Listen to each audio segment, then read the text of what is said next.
పర్యాయ పదాలకి నానార్థాలకి చాలా మంది దానికి రాస్తూ ఉంటారు. ఒకే అర్థం వస్తే పర్యాయ పదాలు, ఒకే అర్థంతో ఉన్నటువంటివి. తండ్రి అని ఉందండి, పర్యాయ పదం రాయమన్నారు.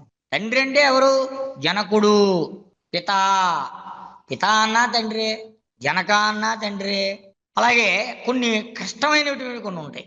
పయోధము అంటే నీటితో నిండినటువంటిది, ధరించినటువంటిది. పయోధరము మేఘము. మామూలుగా మనం మేఘం అని అన్నాం, మబ్బులు అంటాం, మబ్బులు పట్టే అంటాం మేఘం. గ్రాంధిక భాషలో మేఘం అంటాం, వ్యవహారిక భాషలో మబ్బులు ఉన్నాయి చూడండి అంటాం మబ్బు.